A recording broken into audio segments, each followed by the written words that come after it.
Bonjour, bonsoir, ça dépend. Il y a Bisika Oyo et puis Yangonga Oyo Bozali, Kolanda Bisso, Kotala Bisso plutôt, c'est Congo Marche Télévision, c'est moi aussi. Tous allez déjà wana pour apporter bino actualité politique na Mboka na République démocratique du Congo.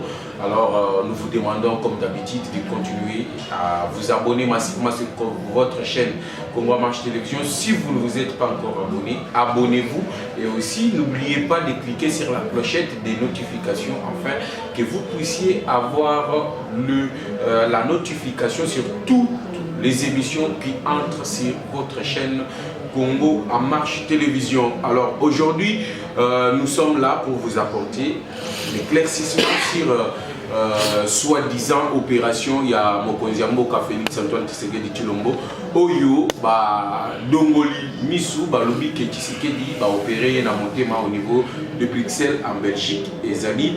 Lokuta Monene Félix Tshisekedi se porte très bien et d'ailleurs il est déjà de retour à Kinshasa. Tshisekedi était parti dans un voyage privé et lorsque le président voyage dans un voyage privé, il est interdit à tout membre du gouvernement ou soit à tout membre de son cabinet de commenter le voyage privé du président de la République. Si c'est que Sir Félix Tshisekedi a été vu à l'hôpital au niveau de Bruxelles, à Kendaki Bongo Kosala, Bengi na français, checking en anglais plutôt, checking, Oyo na lingala tokoki koloba, à Kendaki et pas médecin na ye pour être examiné parce que Moula Mobimba Oto Utule qui s'appelle Félix Tshisekedi vie agenda na ye, à Tikala Kokuta na médecin na ye. Alors, comme il était dans un voyage privé au niveau de la Belgique, il a profité de ces moments-là pour aller voir son médecin et se faire consulter par son médecin. Alors, tout le qui présence à Félix Tshisekedi na hôpital wana, bandio commenté ango na lolenge ebele où Félix Tshisekedi a été opéré, Félix Tshisekedi ne voit pas bien. D'autres médias baketi musika pona koloba ete mukolo ya lobi baati lukwebo akendaki na cour constitutionnelle s'entretenir na ba juge à cour constitutionnelle pointe à assumer intérim ya Félix Tshisekedi, ce qui est absolument faux et archi faux. Yango na senga kabino, ne branchez pas vos appareils ou soit vos fongoli YouTube pour na kolanda ba chaîne wana ya lokutate. Bolandaka Congo Marche Télévision parce que awa tokopé sabino ba est véritable information et l'information bien vérifiée, l'information fiable. Ba toyo ba kosaki, c'est un média belge, média mon belge, yangonde et publié qui est loko wana. Du coup, tomoni ba communicateur, il y a qu'un politique moko boye, ba récupérer information wana ba komisi yango information na bango. Bande kwa Moïse Katumbi na bande kwa Lamuka. Bango kutu ba komaki ko sepela balobi que notre ebisa ki bino ke 2 ans eza ebele. Nenga utaki ko rater coup d'état boye qui Tshisekedi ba kobomaye. Yango ba bandeki ko sepela. Mais Dieu merci, ce n'était que de rumeurs. Nous avons fouiné, nous avons appelé nos câbles au niveau de la présidence de la République. On nous a confirmé que Félix Tshisekedi se porte bel et bien et il est déjà de retour dans la capitale du Kinshasa. Pas de peur, pas de panique. Congolais, soyez rassurés de partout où tu sois, que tu sois aux en Europe, aux États-Unis, que tu sois même ici en République démocratique du Congo, Fachi Béton, Azakaka Béton, Béton et Boukanité, Aza Béton, Tshisikoyo, Nazolo Banabino Boye, Tshisekedi est en bon état et d'ailleurs il vient de fouler l'aéroport de Ndili. En ce moment, Oyo Nazali, Solola Nabino. Alors, décryptage de l'actualité politique. Tshisekedi a kosala makambo minene. Tshisekedi azali ko lutter pour l'intérêt général. Yango moni ba dongolomi sumisusu balobi que accord oyo Tshisekedi a signé na Dan Getler ezali renégociation ya babuzo ba oyo Dan Getler asalaki na Joseph Kabila. Ba mususu balobi que Dan Getler a pesi Tshisekedi mama na mbongo. A pesi Tshisekedi mbongo dele yango batikeli ba actif minier wana. Mais je vous dis que c'est faux. C'est faux. Ba toi na baza ba dongolomi su nyonso Tshisekedi a kosala ya bolam pour la République démocratique du Congo. Bango ba kozwa yango na lolenge ya mabe. Imaginez que likambo ya aventura, ya gestion ya actifs miniers, na ba gestion d'actifs pétroliers et banda le loté et banda kala. Il y a des années, mais c'est maintenant avec l'arrivée de Félix Tshisekedi, avec la volonté de Félix Tshisekedi de faire mieux, Oyo, Dan Gettler accepte de rétrocéder à la République démocratique du Congo ses actifs miniers pétroliers d'une valeur de 3 milliards. Mais Badongolobi Soubalobi que non. Dan Gettler a corrompu Tshisekedi, voilà pourquoi il n'y a pas eu de procès, on appelle ça comme encore, des procès entre Ventura et la République démocratique du Congo. Mais imaginez, notre pays c'est un pays post-conflit.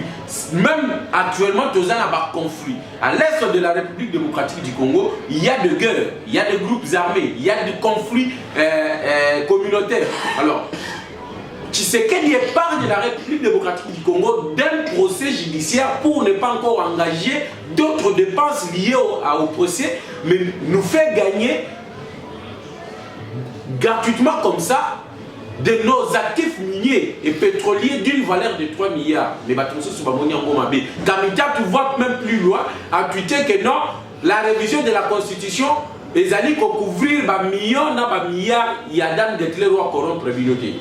Allez-y comprendre quel genre de politiciens avons-nous en République démocratique du Congo. Soutenons Félix Antoine Tshisekedi Tshilombo qui a la meilleure vision pour la République démocratique du Congo. Ceux qui ont l'andi, Katumbi. Bon, ceux qui ont que Katumbi va nous donner, Katumbi a Kokabela Biso. Ah, là, il sera le meilleur président. Mais à Kokabela Biso, oh, yo aïe bibino ya ebele wana. Parce que Katumbi a volé la République démocratique du Congo. Maintenant, il amène les miettes. Oh, Azali Kokabela Baimboka. Pour que tu aies le meilleur. Or, un président de la République, on ne le vote pas parce qu'il est en train de faire des actions humanitaires. Non. Un président de la République, on le vote par rapport à sa vision. Lorsqu'il va arriver au pouvoir, qu'est-ce qu'il va faire à ce qui concerne nos agresseurs? Qu'est-ce qu'il va faire à ce qui concerne l'insécurité? Quel est son projet à ce qui concerne la crise humanitaire? Quel est son projet à ce qui concerne nos ambassades qui ont des dettes de millions et de millions à travers le pays où ils sont accrédités? Quelle est sa vision par rapport à la condition sociale de la population congolaise?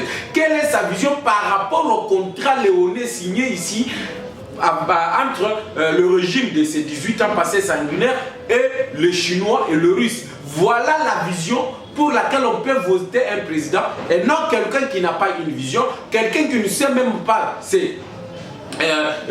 quelqu'un qui ne sait même pas se prononcer en français, quelqu'un qui ne sait même pas comment écrire. Donc tous ces tests sont faits par ses conseillers et les conseillers les amènent à faire même des graves bêtises.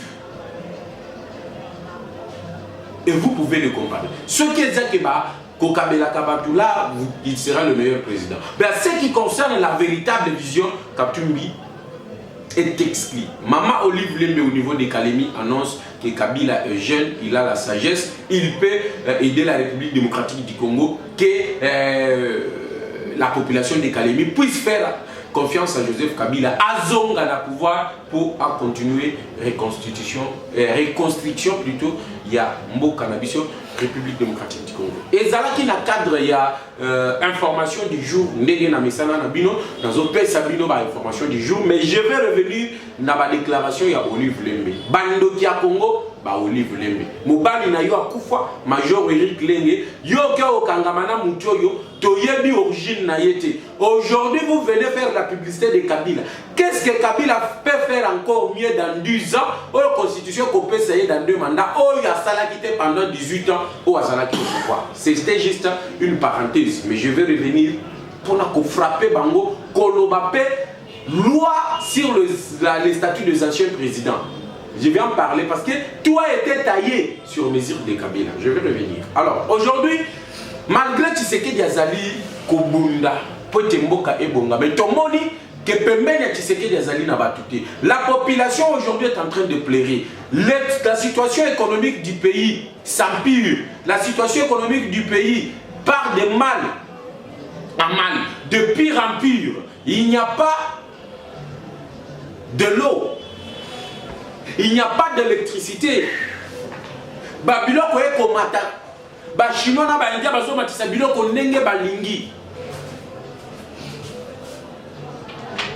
Alors, aujourd'hui, on se pose la question de savoir quel est le travail du ministre de l'économie, quel est le travail du ministre du travail, quel est le travail du ministre de commerce intérieur, quel est le travail de tous ces ministres-là, quel est le travail à structure tout la structure de prix.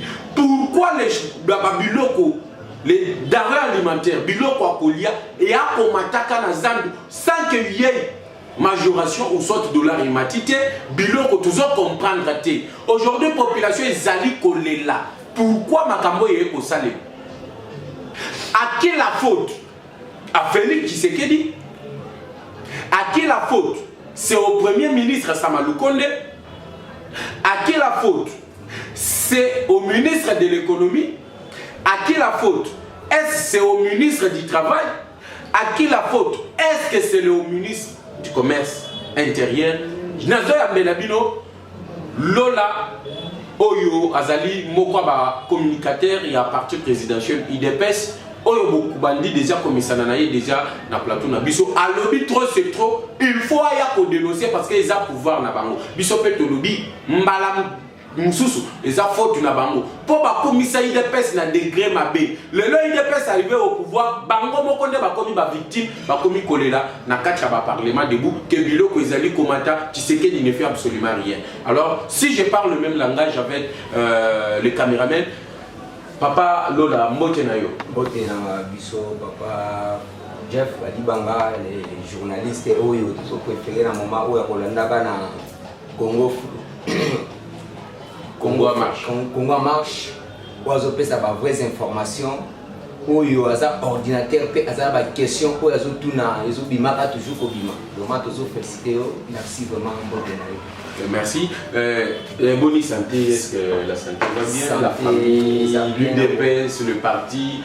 Donc, ma camtu est au tambola malam. Nous sommes au tambola malam. Nous sommes santé bien en Golo, malgré conjoncture en Boka. l'UDPS est bien malgré la médiocre ou le bazar en partie. Mais médiocrité en Golo, toujours bundaka, toujours faut ça dégager. Donc, médiocre, Bolobaki, Kabound est parti. Les lois comme il y a d'autres médiocres. Mais Kabounda Kenda qui branche na Zali. Les branches na banani. Ba oyo ba tikali. Banani. Tolobaki bien que non, Kabound le kola ki ba tout ce travail qui na bango fa bango fait passer un baki. Donc, na ministre Kabounda Noma qui atteint qui na gouvernement, tous les mandataires doivent partir. Bon, tout le monde a quatre parties à l'IDPS. Mais le ministère va travailler dans la vision chef de l'État. Mais il va na quatre parties pour il va na vision l'IDPS. Le lot va l'andi miel. Mais bitumba l'IDPS c'est eux qui peuvent vraiment le soutenir et tirer des miel na bango capable de miel. Bango n'andi banti valeur au disque pour combattre moi. Le kola ndoki akei nganga kei faut bando qui peut passer nini. Alors bando qui bazana va comboter. Bon. C'est inutile à rotanga bango ba miyebi to rotanga ba kombo na bango te bantoyo bandokyo na ebi que non bato a travailler ki na bango ba iya kei bandoki wana ya lokola de nganga na bango bandoki batika pe ko sa nini pas dégager batika parti. Aujourd'hui Augustin Kabouya dont je salue à ce moment, secrétaire général Azali na espace Kasai Azali ko tambola na ba territoire tout qu'on a pour redynamiser parti présidentiel binomé beaucoup tina molongo a décidé qu'on a ko banda après campagne à élection 2023. Bon, notre secrétaire Augustin Kabouya ceux qui a ko banda campagne na niveau ya Kasai mais pour nanga ils ont intéressé puisque Kasai ils a déjà fier failli de baisse. Ils ont moins mutute na kata Kasai ils ont moins na ya bébé obete solati Etienne Tshisekedi. L'important c'est que na ba fait na ba bwende na bisika oya musika zomona ke non IDPS ezate na ba popo kabaka na ba kasongolu na ba feshi kuna nyonso tout bisika ko ki ko implanter parti ezana na bisika déjà parti vendeur wana ke tourisme na yeba na ba mambo ya famille comme azaya côté kuna ba yeba ke no botala nenga na koma. Donc tout Kabouya za kusala wana c'est eza eloko moko apamba ake tourisme soki akenda ke non omoni na kati ya République démocratique du Congo ezana mutu ta ko kende na Kasai parti politique moko beta tolo eni ata IDPS kuna ezati wana fief ya IDPS. Alors ceux qui ont banda kuna zéro à qui ça le côté tourisme. Ake tourisme alors tout le monde qui a qui Congo central ake Bandundu aujourd'hui il attaque et selon le programme naïe à lobby bientôt il sera soit Congo central soit Kasaï ceux qui ont ba poumon ya IDPS c'est les deux provinces. Mais na Bandundu ce que c'est est-ce que na côté oyo batu bakufaki na mai ndombe côté ya nini ya batongo bila bonisaka kuna est-ce que abo que dikula ke résidence partie kaka na Kasai akoko kende na ba salate na ba inongo na ba nini kuna nyonso tu ba bwende akendo redynamiser partie kana Kasai est-ce que na Kasai penze za mto ko beta lisola ile pesa. Donc pour nous, tout ce que Augustin Kabouye est en train de faire, c'est inutile. Ce qui a dans la province, nous c'est utile. Mais le col qui na Kasai pour na ngana zuma ya tourisme, a qui pour la que ça va membre famille na e le lenga poma. Vous à l'UDPS alors, Toko na maman na Likambu. Un mot sur information ici, il est à président de la République va opérer. Et ça là qui vient nous donner ni bino bato IDPS. Bon, biso bato IDPS et ça là qui biso le comme côté puisque tout ça kana ba information sur que non nyonso wana ezaki nango ba radio tortoire. Notre grand frère Aza en bon état. Et Azalaki en bon état toujours. Mutu nyonso tout azakana médecin na yebi que non na moment où le cola no travailler na kinena tala nzoto nanga kendaki checking mais tu mututu normal il faut que docteur va checker mais zalaki ndenge to yoki te na information ya bato yo na yebite politique oyo bazo sala na mboko bon nyonso wana faute ezali na moto ayambaki na bandinzi na bapuku nyonso tu akoti bango na politique nani wana Moutou a dirigé pendant 18 ans au Yazoki, Moutounion soit un guitariste. Maman Olive a oublié le ban académique. Il est jeune, à sa sagesse. Il faut d'abord passer les choses comme ça. Yekutu mama wana. Ye mama wana. Soka zaki mama ya bolingo pona Congo, mais le Congo est à un niveau exact. Hier à cause biso de non Kabila le lot que ça katouana que non Kabila zana de trop jeune pendant il a la sagesse de continuer la construction du pays il a ko tromper dans un moment nyonso awa a travaillé pendant 18 ans sans ne connaître rien dans sa tête sagesse ça il a comme attirer pouvoir ce qui est que non mobile na sa chaîne mais yeba que non ba bébé pe ou bazobo tamalobi bazape ba jeune. Et il y a que non jeune na Congo ezapeka ka mobali na yote. Ezane loko bino bo bungicité o botikaki que non lobi mobali na ozongela lisusu. Pendant 18 ans un étranger rwandais. Yo kosaka biso no za ya Congo central. Non. Mama Olive oko akenda ko adopter sur ba famille na Congo central. Que non azaka du Congo central. Ah bon? Congo central na village nino oto yebi kuteti lelo. Origine na ye yebanite pe Olive lem. Ye origine na ye yebana. Naza originaire à province ni. Alors bakeza Congo central. Mbala boyo mona kaila tour na Congo central ninga sala na est.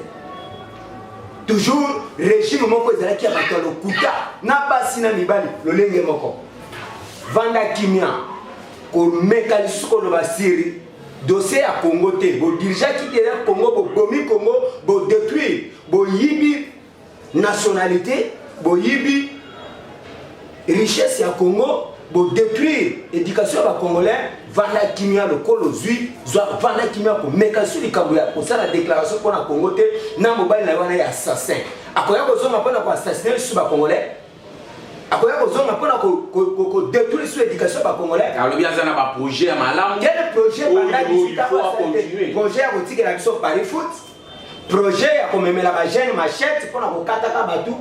Projet ya komemela ba jeune diamba na zolona na kingakati projet ya kosala nini zododo oya ba ndie bazo melisaka ba jeune ba perdre manière na bango ya mwana projet ça na mo. Voilà ton côté sikoyo na muzindo ya émission na biso. Qu'est-ce qui a changé na régime na bino oyo Kabila salaki mabe oyo bino go changer na régime na biso lelo eloko changer mon frère soki boko accepter te na régime ya Kabila tomoni bana bakuluna abakangi kuluna babeti masasi akufi mais na opération avec Kanyam mais l'opération ya Fachi ayebi ke wana za congolais aza mutu soki azobeta mutu lichette o puisque azangi musala azolukazwa mais Fachi alobi ke non soki okangi mutu ande mwana bobo maete botinda ye akende ko sa prendre avec Kanyamakasi Kanyamakasi wana je sais que non ezana ba misusu lelo soki oke Kanyamakasi oyebi si jeune moko akuluna bakanga kezonga na Kinshasa akoboye akoboya yebi que non koto ndenge naza boye naza bien formé ba menuisier babimi ba charpentier babimi donc misala ebele basalisa bango kuna baoyo bayebi kosala bilanga lelo bakomi kosala bilanga tozomona ebele bazobenga bafamille na bango bozala na souci te koto tozala na biso bien tokasaki baye konyokola biso nzokande baye koapprendre biso mosala alors eloko échanger yango wana deuxième chose eza babiloko ebele échanger na kati ya mboka oyo tomonaki na régime ya Kabila bato bazokende komela diamba nzela mais lelo tomona yango na bajeune te lelo tozomona yango s'il vous plaît nga namoni bajeune bamela diamba pembeni ya susiati bazomela mpe diamba na bapolicier non oui wana régime wana ba policier oyo Kabila tikelaki biso mais lelo c'est pas Kabila qui est au pouvoir mais vous devez changer la mentalité bazala mentalité ya nani yeba que non oui mutu bakotisi mentalité wana pendant 18 ans pour dans 3 ans pour ya kosila faut en même temps et c'est que ba policier na kaka lelo lokola 18 ans bazali na mentalité komela diamba na nzela ya kotracasser peuple ya kosala nyonso kaka dans 3 mois oyo 3 ans oyo mbala moko mentalité na bango changer pesa pe ndenge na biso non bazui bakuluna bamemi bango na éducation na Kanyamakasi ndenge moko pe ko ya malembe na ba policier wana toko changer ti mentalité na bango wana Kabila o atikelaki bango eloko ya koloni na biso diamba na Congo puisque et détruire morale ya ba militaire ya ba policier ya peuple non surtout ba comme bafoué mutu na bango et travailler sur net ya ye alors tokene malembe au moment que ça ni de changer bozomona te que no mama Olive Lembe azana raison lelo ya koloba ete Kabila ifo zonga parce que lelo to uti olanda vidéo awa bande ko na bino ya UDPS ba parlementaire de vous ba kolela balobi ça ne va pas biloko emati sous Kabila Tshisekedi échoue lamentablement. Or que l'UDPS est un parti socialiste et social, il y a population de l'Ezawapi. Batuba Kolela. Bilan na bino na 2023 bokolobani. Il y a pas beaucoup de loka, bobenga na bakatumbi na musika na makambo lukuta ya constitution. Or que eza échec na bino de komi au sens bino ba biloko. Argument ni okopesa. Faute eza ya lien. Ya eza ya nani plutôt. Ya Tshisekedi. Il y a gouvernement ou soit il y a ministre de titre ministre de l'économie. Merci beaucoup Ndeko Nangai Jeff Balibanga pour na motuna na yo ya social à peuple congolais. Même biso même ngai moko na zali peuple congolais. Ndenge ba population les souffrir ndenge nga pena sa nini. Souffrir. Donc aux zones di maintenant population les souffrir. Oui, j'accepte puisque yé moko pe mokonza mboka na ba discours na yé tout le temps.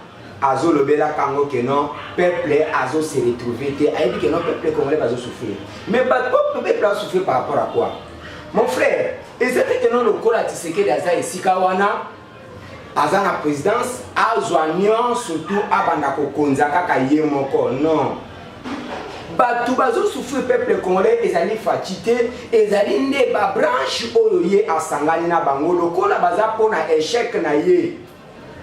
Moi je vais condamner erreur nyonso et outi na kati ya parti na biso. Puisque ministère il y a économie, il y a portefeuille, il y a travail, il y a mon les poumons. Mais tant que vous suivez le ministère wana na lo koso ya mbongo, bo livrer angwe pa batu mususu. Bino vous accepter ba ministère lokola ba agriculture ni ntozo mona malamu na agriculture. Ti le loyo projet ni oyo bosali na agriculture et le comment côté mais bazui ministère wana batie ko pesa mo ya batu ya bahati ministère ya économie lelo si le peuple souffert grâce à ministère wana et ça ministère moko puisque biso il est tozaki bato tolobi ke non toza bato ya progrès social ministère wana ekoka kozala na ministre moko ya IDPS puisque kozala na vision ya papa mais bazwi yango bakabi na moto aza ennemi ya IDPS lelo tozomona ministre wana na décembre awa a chanté peuple congolais. Poisson, Thompson, les tomoni en beaucoup ici. Surtout. Azui même na Sama Lukonde. Mutu penga nazo condamné ça mutuana. Sama Lukonde parmi tous les gouvernements, il y a la République démocratique du Congo. Le seul gouvernement oyo eye pona ko souffrir peuple congolais eza gouvernement ya Sama Lukonde. Aye na intimidation ya koyebisa peuple tango ba nommer lokola bango bazaka soka ka zui nomination aye na ba sentiment ya bamo adie. Alobi gouvernement moko to kosala ya ba warrior. Le gouvernement des warriors. Il y a le gouvernement des warriors. Ba guerrier. Ba bilombe. Mais population zone dans ça. Nzo kande lelo gouvernement moko ya ba warriors. Hein? Bandela gouvernement ba warriors. Ba warriors ndeni. Biloko ezokoka kutu ko bouger ata mukete. Papa Noël oyo boyeli biso ya premier ministre Papa Noël. Donc peuple azokoka ko se retrouver atane loko moko ti. Biloko eko mataka tous les jours. Avant-hier ngai moko. Na uti ko kanga ba indien. Indien uti Inde. Alobi na ke ko investir na Congo comme un investisseur. Mais indien comme ko somba biloko na magasin ya chinois. Ate ko tia na magasin na ye détail oyo peuple congolais ko teka. Indien pe akomi ko teka détail o. Zenana.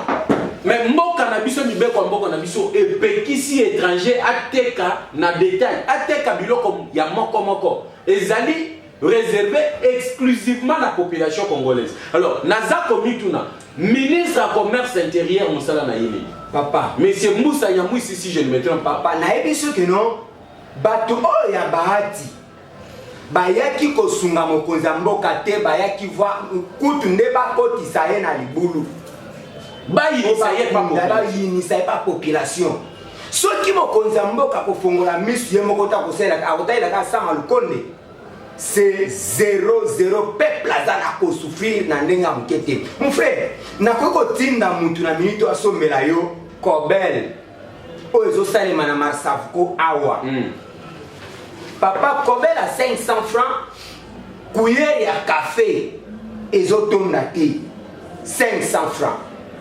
Donc l'époque à Kabila les alaki bien, les alaki peine assez.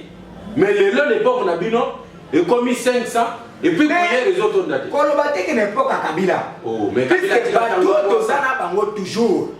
Bateau ba djembela ki manteau.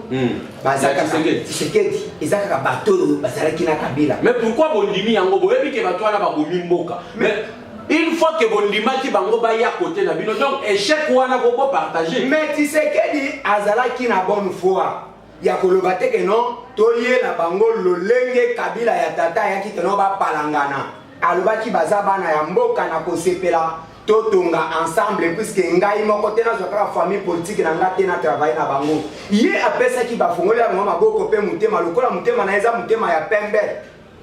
Yango biso tozosambele panza mbele non abatela ye ngonga nyonso puisque congolais espoir na ye etikali kaka epai na ye abatela ye atia Congo en ligne azala Josué oyo ya Bible lokola Moïse a échoué Josué nde asala nini a continuer mission na ye tokota na terre promise mais afongolaki mutema koyamba bato wana nzoka te yango balobaka ke non mawa ezali ngambo oyo Tshisekedi asali eza pasi na bato nyonso na gouvernement oyo bato surtout bazonyokola peuple congolais ezali ba ministre nyonso ya Modeste Bahati oyo AFDC oyo AFDC donc tata wana nde azonyokola ba peuple congolais na ba ministre na ye tala lelo vision il y a ba ministre oyo nyonso bazaki ensemble o bazo travailler lelo soki lutundula lobi ke non nazolanda vision ya mokonzi ya mboka wana nde bavrai bacongolais oyo toza na posa na bango mais batata oyo lokola baati baye nde kosouffrir congolais alors en vrai dire baza te bacongolais puisque soki bazalaki bacongolais mais le souci oyo Tshisekedi aza nango mpo na Congo mais bango nyonso balati yango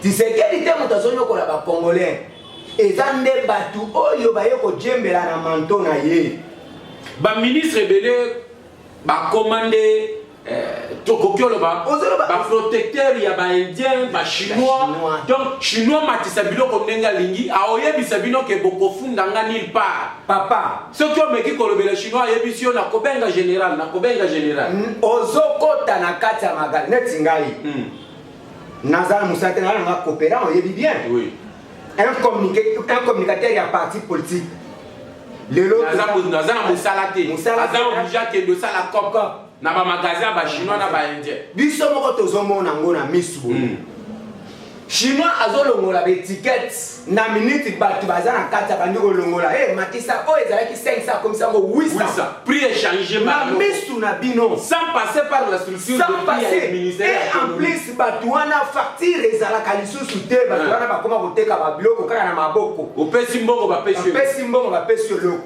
mais ministre oyo ya travail na ministre ya commerce extérieur na économie mosala na bango eza nini tala soko ozomona moto alati cravate azoloba français koloba te keno moto wana lokola azoloba français bongo yeli aza mayele yango na biso zokande tozotinda bakulu na bana bato oyo baza na mosala te baluka base débrouiller totindi bango na makasi se zokande baminene nde balati baveste tozobenga bango mpe ba excellence eza mawa il est sa pouvoir n'a pas si la souffrance peuple congolais qui l'espoir que non le col a il est sa pouvoir batunion sur la CPLA qui et s'il est à biso souffrance la social na biso ebongi tokozala na mai tokozala na courant ba négociateur ba kena ko négocier ba ministère lelo bangwana ba komi disparu atiko tika il est na trou na souffrance o lelo facha tika la ko bunda nango ye moko ponini ba goûter miel ba moni ba paki ya mbongo ba sentir que non du miel to teka na biso pouvoir à IDPS je mbongo na biso to tena ba poche donc responsabilité est à partager alors il y a ba cadre te mais pourquoi ceux qui makambo ko tambola bien te bino ko tambola kia wana makambo ya loi ya sakata minako loi wana elekata botambola contre Janine Mabunda kenda botelema pona tambo mwamba kenda pourquoi bino pe ba combattant toyoki surtout bino ba communicateur ya IDPS bokoma ko kende na ba cabinet wana ba pesi bino lar bokangi munoko au lieu ya kolobela social la population congolaise bokomi na makambo bozali kobenga diplomatie OK pas na ministre ya économie a fini au $50 au lieu okangi munoko alors que bato wana bazali ko bomande vision na bino IDPS. Au moins, que c'est le moment, il y a bien des combattants, il y a des gens qui ont marche pour que ça fatigue que nous battons bon, ce que vous Jeff, merci na mutuna na yoana. So le bakeno le lo IDPS c'est na loi ya sakata. Oui. Na loi ya sakata totele maka puisque ba communicateur IDPS nous suzaka ini. Mais le lo ba communicateur ba comme divisé. Et ça n'a pas cadre au bas divisé bango Kabund azana ba communicateur na ye Kabuya azana ba communicateur na ye Tataro Wakwenda azana ba communicateur na ye Peter azana oya ye Shabani na oya ye siko soki bino obozali net biso ba otoza net so to lobi ke non to bimana balabala to sala pona nini ke non makambo oyo kana ba oyo bakenda kolela kuna ba soka mbongo ko mwana ba Kabuya ba pekisi bino te Bokende te. Okomona bato ya Kabund, soki baza lokola ba yeke no ba chef na bango bazwa ka mbongo na ba ministre wana. Na bino bokende te. Ozoka.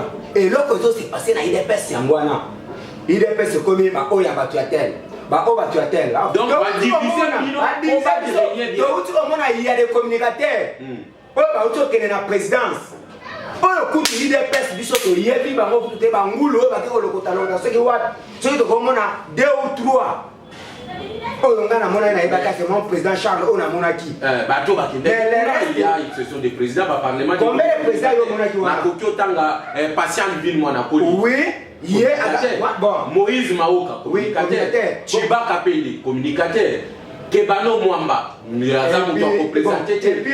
prends Kennedy, tu prends bawana nyonso clique oyo akabuya bamwana bakendaki clique wana nde clique ya kabuya nde bamwana saki na bano akende mais bao batelemelaka makambo na bango basalaka boza na droit ke mwana mokonzi mboka te puisque soki te bino bokende kodévoiler basekret est-ce que oyebi ke no bacommunicateur ya IDPS présidence de la république ayebi ke no bafutaka bango ah bon mais baza bacommunicateur ya parti au pouvoir to défendre ni parti te na mboka botokozala no pays comment qui va vous payer le pays non même les partis et ça parti nde kokozwa biso en charge mais nga na biso ke ndenge nazoloba boye yo oyebi ke no biso tobimaka r 4 heures ozoya kowela transport po 6 heures okoma na nini na zambi ofongola parlement oéclaircir peuple congolais mais ndenge toza boye soki kaka bato wana batelemaka na bakabeli bino ba 200 te osomba même Nestlé omela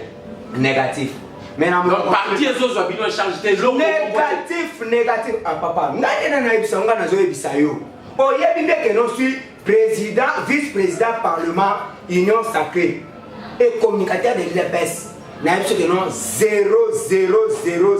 00000 toza kaka boye ndenge papa atikaki biso na opposition ndenge kaka toza toujours na opposition donc oyebi ke lelo tokóma na pouvoir nyonso wana gestion ya bacadre na mais nyonso wana gestion ya cadre oyo azodirige akóma na baoyo ya ye yo tata oza na mwasi ya Kasai ya Bandundu ya Bakongo ya Équateur ya Kivu oboti na basi wana nyonso bana lelo bana bazomona ka papa osekipe kaka na mwasi moko est-ce que bana na balobaka gaza tata na biso ndenge tozomona IDPS lelo papa komi kokipe kaka mwa liboke moko ya bato oyo outi kotanga alors makambo na bino ya IDPS bokoki obeta ngo te na ndako on dit les linges sales c'est là en famille lokola yo touché yango nga pena touché mais tosuki wana non par na bino quand je demande c'est par rapport à bato bazali komatisa babiloko soki bamoni que non le marché salemi contre le ministre de l'économie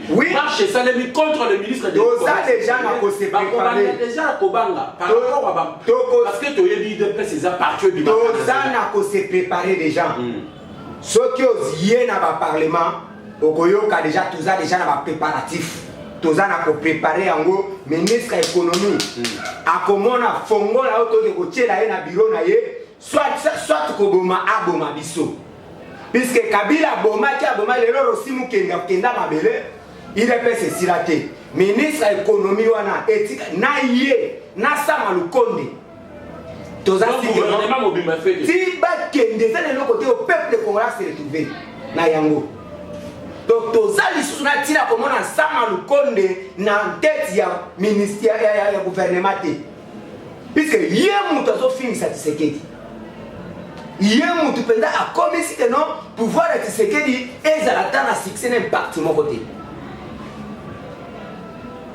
donc to baye to lembi to supporter to moni que non mais azela biso semaine prochaine donc semaine autre kobanda lundi ba activité zo banda contre ministre économie ministre travail na ministre ya commerce extérieur batuana tozana posa liso komona bango na biso il ne faut absolument rien ministre ya économie ayokisi population congolaise soni pe ayokisi président de la république mama na touche 6 millions de dollars et bima pour na batombe asimbisi penza touche na carré peuple à s'entendre à l'objet que non oui tokolia tokomela na décembre mais lelo oyo nzoka te ezalaka nango biloko ya Abeda Chou akendaki akofilme biloko Abeda eza théâtre na baministre ya Congo toujours comment on a été tout global sous nini biso ba communicateur avec des pèses explication et s'il y a pour sa peuple congolais et là quoi global sous exact population comme le bisabino bon le bac non a pouvoir na bino to ko se retrouver le lona bino na biso to zawa ndenge moko 3 ans ya oyo misala exact ministre ya économie ministre du travail ministre du commerce extérieur batuana en tout cas le peuple a se préparé pour na bango on ne sait pas ce qui va vivre sur le Congo. Boti na bango na exil. Tozo benga na bango na exil et na mbongo 6 millions oya zwaki puisque ake osoma biloko wana ba se trouver. To yebite silence radio. Nani Gilles Lingeti pe yebite soki akoni kamwana to yebite 6 millions de bita boye. To chef bozo yo kayi loko moko te. Enquête moko ezati et Mama Oyo, ceux qui y a portefeuille Oyo, Nani, Adel Kaïm. Yo tango suspendre. Ba DG Oya, Oya Mamiyibi wana. Ya Onatra, d'ailleurs mkutu na Onatra, ba yambi lukusa batumbi ba kune kuna balobi lukusa nyata wati. Bon, papa. Omoni biso ba Congolais to yebi batu wana. Nomination lukusa to boya moté. Oyebi que non un voleur pe na Bible. Tango abomi Jésus na Epulus. Tango abomi Jésus koto moyibi koto ndoki. Moyibi alobi aye ndoki alobi aye. Moyibi pe a contredire mais Jésus alobi que non yonanga leto kozala wapi na paradis. Oui. Lukusa to yebi que ba viro nyonso basala na nene na Onatra. Mais alobaka que non poisson banda ko pourri na nene na la tête. Lelo oyo bazui mutu ya Onatra bapesa na maboko nani na maboko na yo to yebi ke no bozalaki na bino ba miyibi bozaki ebele me ki moyibi na yo eyebanaka te moyibi ezalaki mutu mususu lelo bapesi yo tolingi te oyo kisa biso soni puisque biso na parlement union sacrée tokumisaki yo tobetelaki yo maboko mais soki erreur ke no ozongeli lisusu bêtise oyo banda kosala kaka ndenge omoni na ye boye na kofinga yo lisusu betela maboko te na kofinga yo moyibi puisque na kobeta su maboko te biso tobetela maboko moto asali malamu e na moma oyo tozobetela yo pena na maboko te puisque tomona leloko ya malamu osali te mais soki osali eloko malamu tokobetela maboko soki ya mabe okobima nani moyibi. Voilà, tokomi presque na suka ya émission na biso moi liloba suka numéro ya téléphone avant tokaba numéro nani liloba ya suka ezali merci nanu nazo remercier nanu bisika bino bozoya mangana plateau na bino merci nzambe abatela bino chaîne na bino Congo en marche et ça avance toujours tozosenga na peuple congolais tous les diasporas bazali banda ya mboka bolandaka vraie chaîne yango kopesa bino ba information vraie biso toza pona dia lelo te biso soki Tshisekedi asali mabe tokoloba Tshisekedi asali nini mabe soki asali malamu tokoloba asali malamu biso toza nde pona koyebisa peuple vérité alors les vraies chaînes à kozwa vérité ya peuple congolais eza yango soki bolandi les journalistes Jeff Balibanga na Congo en marche pour kozwa vraies informations vraiment tous les combattants totala eloko ezosalama eza échec ya Tshisekedi te échec eza ya biso IDPS puisque Tshisekedi azali fruit o IDPS asali nini abimisi totika division ya kolobanga mutu te to se mobiliser ndenge to se mobilisaki na sakata minaku ole nani mabunda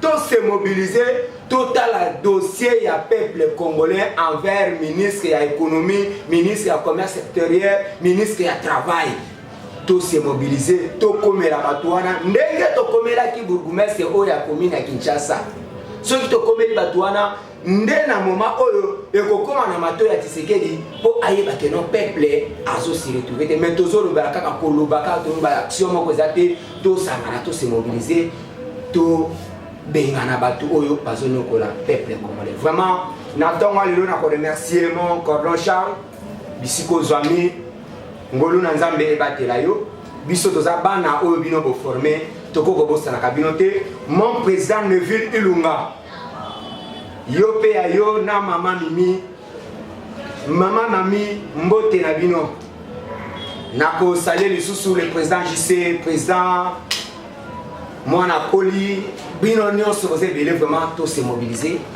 tous à le Moko puisque IDPS et la victoire l'UDPS vaincra na mutolongité kolonga na biso soki peuple congolais akangi munoko allié ameli mai atondi libumulekie tolobi que non IDPS ça nini alongi mais pour le moment IDPS en vaincre na muté tozwa slogan na biso ya IDPS vaincra to chango en application. Merci. Mon numéro plus 243 90 49 60 329. Merci. Nzambe abatela biso na kobo santé ko pesa le vieux Roger Louma na Paris Mbo Théâtre biso ba communicateur IDPS toujours tozana bino to sepelaka na ba na bino et modifier biso toujours encourage à Kabiso. Merci vraiment. Merci.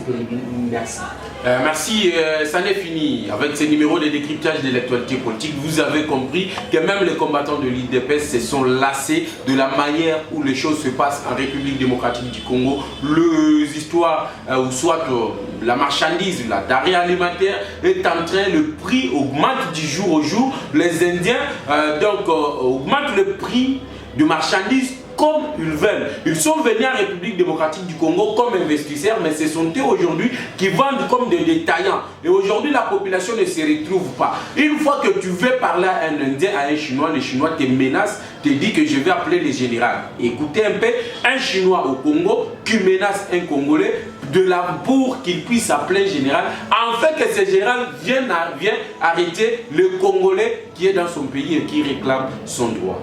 Alors, quelque chose doit être fait, que la population puisse ouvrir l'œil. Parce que nous savons que Tiens Tshisekedi, parce que l'un des pionniers de la démocratie que nous avons aujourd'hui au Congo, nous avait dit que le peuple congolais doit être mobilisé. Le peuple congolais doit s'éveiller. Et aussi aujourd'hui, quand on regarde ce qui se passe au ministère de l'économie, ce qui se passe au ministère du commerce intérieur, ce qui se passe au niveau du ministère du travail, on doit ouvrir l'œil, on doit se mobiliser pour faire partir tous les médiocres, que les médiocres dégagent. Que Dieu bénisse la République démocratique du Congo, que la peur quitte vos esprits pour la population congolaise, comme Christian Bossé l'a toujours dit, et que Dieu bénisse la République démocratique du Congo. Quant à moi, on se retrouve demain sur la même chaîne, avec le même plaisir et à la même heure. Ciao.